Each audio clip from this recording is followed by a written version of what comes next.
So good afternoon everyone. আমি Asima daily blogging চ্যানেলে আবার একটি নতুন ভিডিওতে নেয় আপনাদের সকলকে আবার একবার স্বাগত। সো আশা করবো আপনারা সকলে বেশ ভালো আছেন, সুস্থ আছেন। আমিও ভালো আছি, ছিলামও। আর আজকে সকাল সকাল হয়েছে আমার সঙ্গে একটি বিপদ। আঙুলটা দেখছেন কতটা, অনেকটা হাঁ হয়ে কেটে গেছে, দেখা যাচ্ছে? রোদে দেখা যাচ্ছে না। আর এত রক্ত পড়ছিল যে আর রক্তটা বন্ধ হচ্ছিল না। নাহলে ব্লগটা আমি সকাল থেকে শুরু করতাম। দিনে আমাকে বলছিল ইঞ্জেকশন নিতে। ইঞ্জেকশনে আমার প্রচণ্ড ভয়। যে দেখতে পাচ্ছেন এটা হাঁ হয়ে গেছে একবারে অংশটা দিয়ে। যাই হোক, আমি এটা হলুদ লাগিয়ে এই রক্ত পড়াটা তো আপাতত বন্ধ করেছি, বলছে টিটিনাস নিতে হবে। তো যাই হোক, এই নিয়ে করলাম রান্না বান্না, পুজো সব কিছুই করে দিয়েছি। আর সকাল থেকে আমার খাওয়া হয়নি, কেন এত ব্যথা। হাতটা রান্না করতে গিয়ে নুন তেল লাগছে আর তেমনি জ্বলছে। তো যাই হোক, চলুন আজকের ব্লগটা অবশ্যই কন্টিনিউ করব। কালকে আমি আপনাদের সঙ্গে লাইভটা দেখিয়েছিলাম। কালকে আমি গেছিলাম দুর্গাপুর উৎসবের প্রোগ্রামে। আর কালকে যিনি এসেছিলেন ওনার ভিডিও আমি লাইভ করছিলাম ওখান থেকে, ফেসবুক থেকে লাইভ করছিলাম। আপনারা যারা আমার এই ভিডিওটা আজকের ব্লগটা যারা আজকে ফেসবুক থেকে দেখবেন তাদের জন্য বলছি যে প্রোগ্রামটা কেমন লাগলো অবশ্যই জানাবেন। তো যাই হোক, আমি আপনাদের সঙ্গে শেয়ার করলাম যেটুকু আজকে রান্না পারলাম সেটুকু করেছি। আর করার পরে আমি আপনাদের সঙ্গে শেয়ারও করলাম, সেটা দেখতেই পেলেন।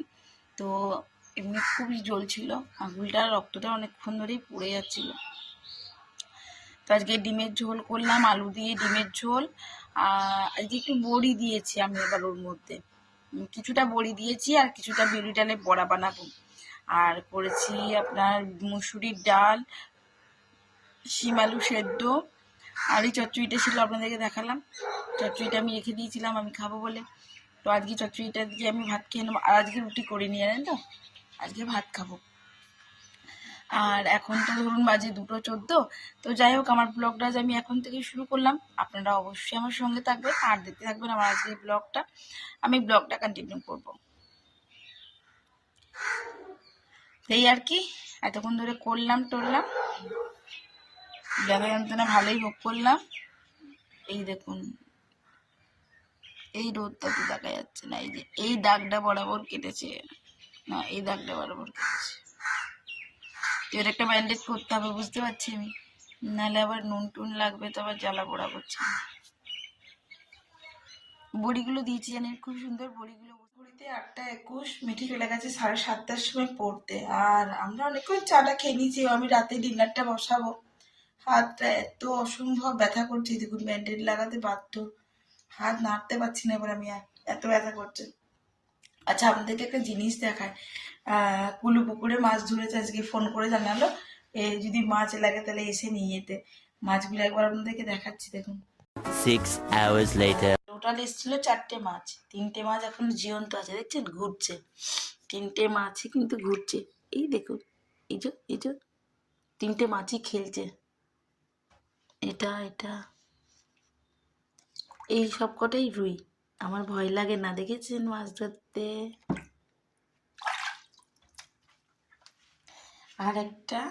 আরেকটা সিলভার কাপ, 3টে রুই, একটা সিলভার। তো এটাও জীবন্তই ছিল, বাট এটা এখন মারা গেছে। আমি আর হাতটা কেটে গেছে, তো আমি মাছটা আজকে ছাড়াতে পারবো না, তার জন্য এটা আমি এখন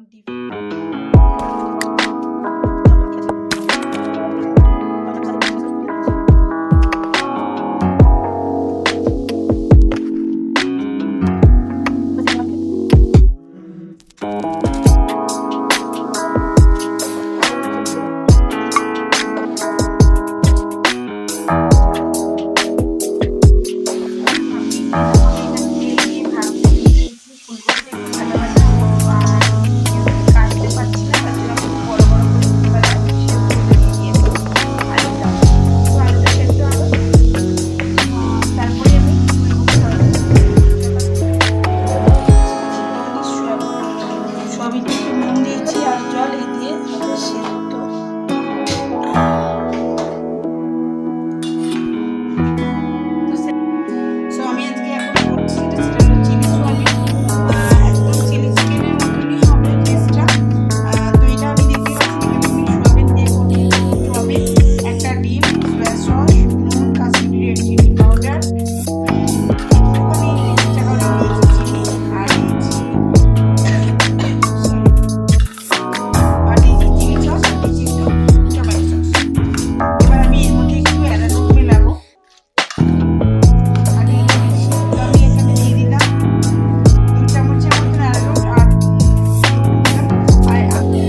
করতে পারেন। আর আমি আজকে হাতের জোর পাচ্ছি না, বললাম যে আমার হাতে কেটে গেছে, আজকে ধরতেই পারছি না, করবো কি। তো এইভাবে আমি সবটা ভালো করে মিশিয়ে নেব। যেহেতু সয়া সস দিয়েছি আর আমি সয়াবিনটা সেদ্ধ করার সময় আমি এর মধ্যে একটু নুন দিয়ে সেদ্ধ করে দিয়েছিলাম, তো যাতে এক্সট্রা নুনটা না হয়ে যায় তার জন্য আমি কিন্তু এখন আর নুনটা দিইনি। আপনারা অবশ্যই টেস্ট করে নুনটা দেবেন।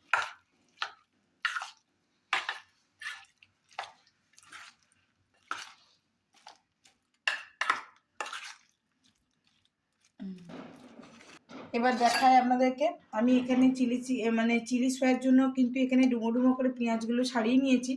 হালকা প্রেস করলেই কিন্তু পেঁয়াজগুলো এভাবে ছেড়ে যাবে। আমি এখানে রেড ক্যাপসিকাম দিইনি, কিন্তু এটা দিয়েছি রেড টমেটো, সরি, এখানে দিয়েছি আপনার সিমলা মির্চ, আর দুটো চিলি দিয়েছি, যেহেতু ঝাল ওরা খেতে পারে না। নিয়েছি আর ধরতেই পারছি না, এখানে নিয়েছি দেখুন স্লাইস করে কেটে নেওয়া আমার আদা, আর স্লাইস করে কেটে নেওয়া আমার রসুনের কুচি আর কি। যাই হোক, এই আমি জলে এখন ভিজিয়ে রেখে দিয়েছি ওগুলোকে। তো চলুন আমি এবারে বড়াটা ভেজে নেবো। ঝটপট কড়াইতে দিয়ে দিই রাইস অয়েল।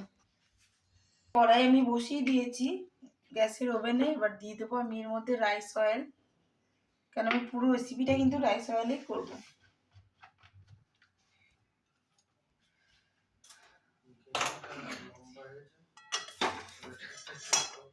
এটা একটু ভালো করে ঘুরিয়ে নিই, তাহলে আমার তেলটা চারিদিকে ঠিকঠাক।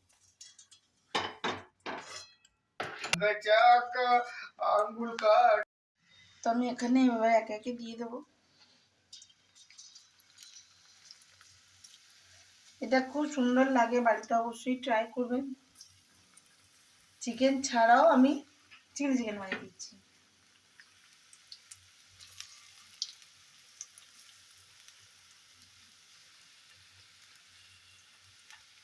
তো ওটা ফ্রাই হোক, খুব ভালো করে ফ্রাইটা করতে হবে। দেখুন এটা ফুলে কত বড় হয়ে আসছে, খেতে গেলে হেভি লাগে। এইভাবে উল্টে পাল্টে খুব ভালো করে ভেজে ফেলতে হবে আপনাকেও। এখন একদম বোনলেস চিকেন লাগছে কিনা।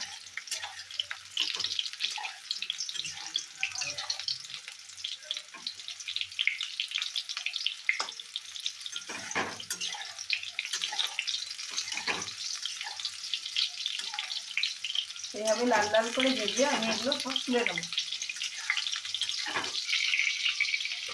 আমি তেল থেকে এভাবে তুলে নেবো।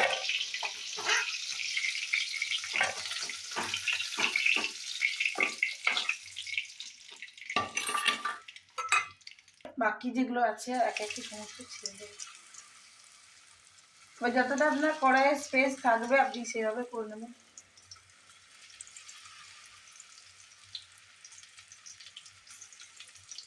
বাড়িতে অবশ্যই স্ন্যাক্স হিসেবে তো ইউজ করতে পারেন, কেউ আসলে চটজলদি চিকেন না থাকলেও। এই যে এগুলো হয়ে গেছে ফ্রাই, ডিপ ফ্রাই করেছি। এগুলো দেখুন দ্বিগুণ ফুলে উঠেছে আর বেশ বড় বড় হয়ে গেছে। এভাবে লাল লাল করে গুঁড়িয়ে ফিরিয়ে ভালো করে এটা ভেজে ফেলতে হবে।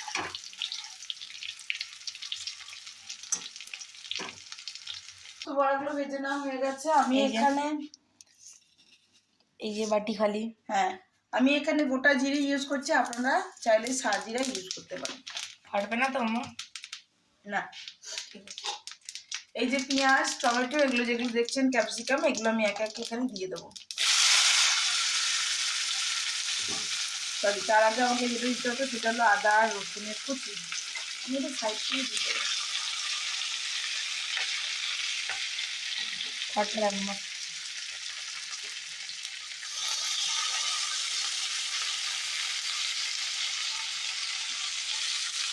আমি হাতে করে সমস্তটা কেটেছি স্লাইস করে করে, চেষ্টা করি যতটা কাটায়, আজকে ঠিকঠাক পারছিলাম না। এই দেখুন আমি এতটা দিয়ে দিয়েছি। এবার আমি এটাকে ভালো করে ভাজাটা করে নেবো মিডলে দিয়ে, গ্যাসটা বাড়িয়ে নিই।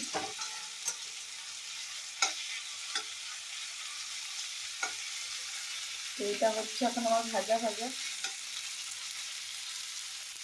এটা যখনই গন্ধটা খুব ভালো করে উঠতে শুরু করবে তখন আমি বাকিগুলো সমস্ত দিয়ে দেবো একবারে।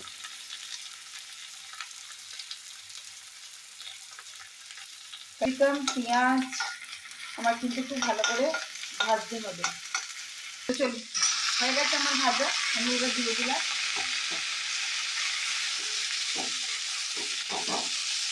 আপনারা রুটি, পরোটা, তন্দুর পরোটা এর সঙ্গে দারুণ যাবে। বাড়িতে একবার অবশ্যই ট্রাই করবেন। ফ্রাইড রাইসের সঙ্গে অনেক ভালো লাগে। হ্যাঁ, চাউমিনের সঙ্গে, হাক্কা নুডলসের সঙ্গে ভালো লাগে। চাইনিজ বেশ হয়ে যাবে। তো এটা আমি ভাজতে দিয়ে দিলাম। চলুন, এখানে এখানে আমি একটা সস তৈরি করে নেবো। ঠিক ওই বাটিটার মধ্যে আমি কিন্তু সসটা তৈরি করছি। এখানে আমি টমেটো কেচাপ নিলাম, টমেটো কেচাপ নিয়েছি। এবার আমি একটু এর মধ্যে চিলি সস নেব, এটাকে আরও বেশি স্পাইসি করার জন্য।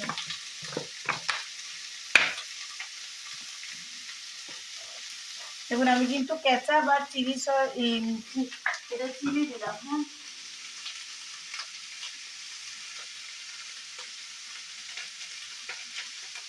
এবার দিলাম আমি এর মধ্যে একটুখানি গ্রিন চিলি। অবশ্যই আপনারা আপনাদের টেস্ট অ্যাকর্ডিং করে নেবেন। আমি যেটা দেব সেটা হলো সয়া সস, যেটা চাইনিজের ক্ষেত্রে মোস্ট ইম্পর্টেন্ট। দেবো আমি 2 চামচের মতন অ্যারারুট, আর দেবো অল্পখানি টেস্ট অ্যাকর্ডিং চিনি। এবার এটা আপনারা আপনাদের যেমনটা ভালোবাসেন দেবেন। নুনটা আমি এখন দেব না, নুনটা আমি পরে নিলাম।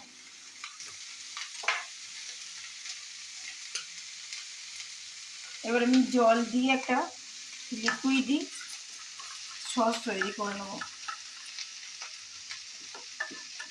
কারা কারা আমার মতন এরকম সিম্পল ওয়েতে তৈরি করেন অবশ্যই আমাকে এটা কমেন্ট বক্সে জানাবেন। তো দেখুন, রাতের ডিনারে আমি আপনাদের সঙ্গে চটজলদি একটা রেসিপি শেয়ার করে দিলাম। ওরা এটা এখন রুটি দিয়ে খাবে।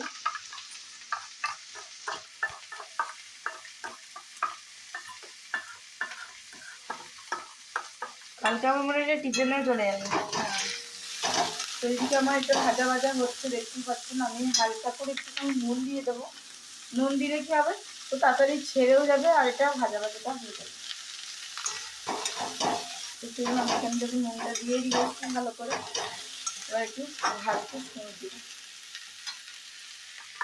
এই সস আমি কিন্তু একদম লিকুইডই ফর্মে একটা সস তৈরি করে নিয়েছি সমস্ত কিছু দিয়ে। এবার যেটা কম বেশি হবে সেটা আমি মেকআপ করবো। এই আমাদের ন্যান্সি এখানে ওয়েট করছে খাওয়ার জন্য, কিন্তু কেউ ওকে দেবে না এখন। আর এই যে মাছ, একটা মাছ মনে হয় মরে যাবে। এই যে এইটা, এই দুটো বেঁচে আছে, এই দুটো মনে হয় আর বেশিক্ষণ বাঁচবে না। এই যে মাছ একদম মরে গেছে। মরে যায়নি, মানে যাচ্ছে। মরে গেছে, সিলভার কাপ আমি তুলে দিয়েছি, মরে গেছে। এবার আমি যেটা করবো, ভেজে রাখা যে সোয়াবিনগুলো সমস্তটা দিয়ে দেবো। দেখতে একদম মনে হচ্ছে চিকেন পকোড়া আছে, কিন্তু আসলে মানুষ সামান্য রান্না। আচ্ছা, এবার আমি দিয়ে দিলাম এর মধ্যে সমস্তটা এর সঙ্গে ভালো করে মিশিয়ে নেবো।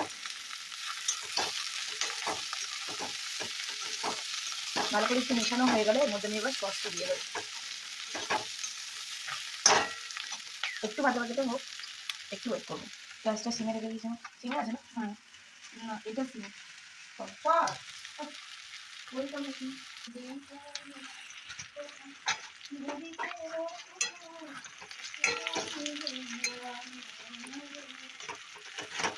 দেখে কেউ বলতে পারবে না এটা সয়াবিন না।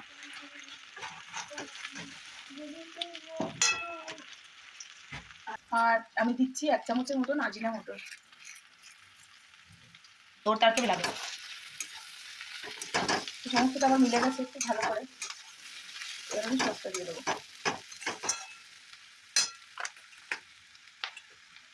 সসটা দিয়ে আমাকে জল রেডি রাখতে হবে। এই সসটা আমি ধীরে ধীরে দিয়ে দিলাম পুরোটাই, আর একটু জল দিয়ে দেবো যেহেতু আমি গ্রেভিটা তৈরি করবো বলে।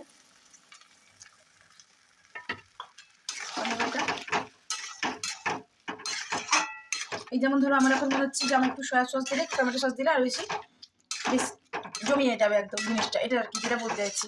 তো এই ক্ষেত্রে আমি এখন দেবো একটুখানি সয়া সস। আজকে খুবই কষ্ট হচ্ছে করতে, তাও সেটা করবে না, কুকুরের লোম থেকে যাবে। তো এবার আমি দেবো যেটা, সেটা হলো সস, মানে আমি কেচাপটা দেবো, আমি কিন্তু ঝালটা দেবো না, নাহলে কেউ খেতে পারবো না, আমরা মা তো খেয়ে নেবে।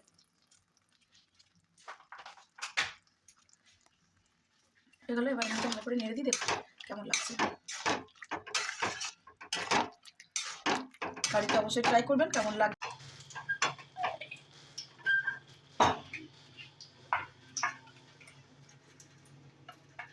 দাদা একদম গরম গরম চিলি সয়া, হ্যাঁ চিলি সয়া আর- একদম রেডি আছে। আর দেখে তো আমি- একদমই সয়াবিন মনে হচ্ছে না, চিকেনই মনে হচ্ছে। আমি উপর থেকে ডেকোরেশনের জন্য না হালকা একটুখানি সাদা তিল, এটা আমার কাট করে ভিজিয়ে রাখা থাকে। কেমন লাগছে ডেকোরেশনটা অবশ্যই জানাবেন।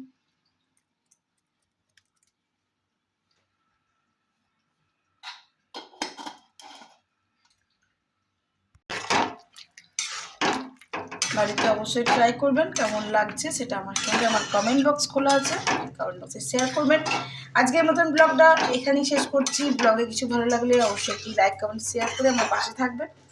নতুন বন্ধু হলে বা প্রথমবার আমার ভিডিওটি দেখলে অবশ্যই আমার চ্যানেল সাবস্ক্রাইব করে বিশেষভাবে অনুরোধ করবেন। ভালো থাকবেন, সুস্থ থাকবেন, টাটা, গুড